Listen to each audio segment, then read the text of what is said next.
आज भगवान बालाजींचं दर्शन घेण्याची संधी मिळाली।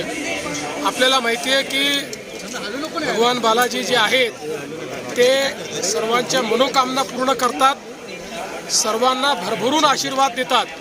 त्यामुळे पहिल्यांदा तर त्यांनी जो आशीर्वाद निवडणुकीत दिला त्याबद्दल त्यांचे आभार मानलेले आहेत आणि पुढे आपलं राज्य योग्य प्रकारे चालावं या दृष्टीने त्यांनी शक्ती द्यावी असे आशीर्वाद मागितलेले आहेत। सर हिंदी में जानना चाहेंगे आप जो है आज आंध्र प्रदेश और तिरुपति के दौरे पे। एक तिरुपति में बहुत ही सुंदर टेम्पल कन्वेंशन आयोजित किया गया है। ये देश का दूसरा टेम्पल कन्वेंशन है। इस कन्वेंशन में आंध्र प्रदेश के मुख्यमंत्री आदरणीय चंद्रबाबू नायडू जी भी आएंगे, गोवा के मुख्यमंत्री प्रमोद सावंत जी भी आएंगे, मैं भी यहाँ पर आया हूँ। इसके आयोजन में हमारे प्रसाद लाड़ जी ने बहुत अहम भूमिका निभाई है। ये टेम्पल कन्वेंशन देश भर के हमारे जो मंदिर हैं उसका व्यवस्थापन ठीक ढंग से हो, उसमें जो सारी व्यवस्था है वो अच्छी हो, भाविकों की व्यवस्थाएं अच्छी हो और हमारे मंदिर ज्ञान का केंद्र बने, इस दृष्टि से ये बहुत महत्वपूर्ण कन्वेंशन हो रहा है। और विशेष रूप से हम सभी जानते हैं कि ये जो तिरुपति का भगवान बालाजी का मंदिर है ये देश में सबसे अच्छे तरीके से संचालित होने वाला, जहां हमको व्यवस्थापन शास्त्र की सब अच्छी जो प्रैक्टिसेस है वो देखने को मिलती है, ऐसी जगह पर ये हो रहा है।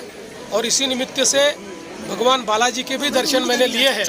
हम सभी जानते हैं कि भगवान बालाजी सभी की मनोकामना पूरी करते हैं, सबको आशीर्वाद देते हैं, सबको बहुत उनका एक स्नेह मिलता है।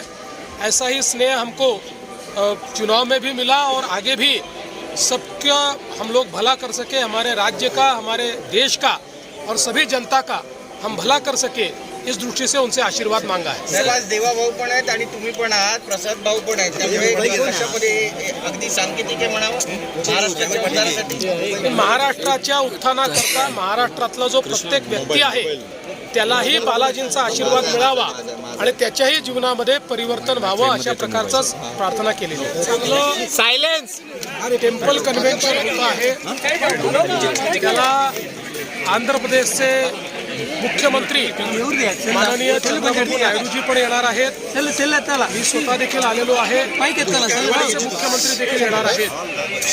या टेम्पल कन्व्हेन्शनच्या माध्यमातून देशभरातली जी आपली मंदिरं आहेत त्याचं व्यवस्थापन योग्य प्रकारे व्हावं, त्याच्या परंपरा योग्य प्रकारे चालाव्यात आणि मंदिरं ही ज्ञानाची केंद्र व्हावी अशा प्रकारचा हा प्रयत्न आहे।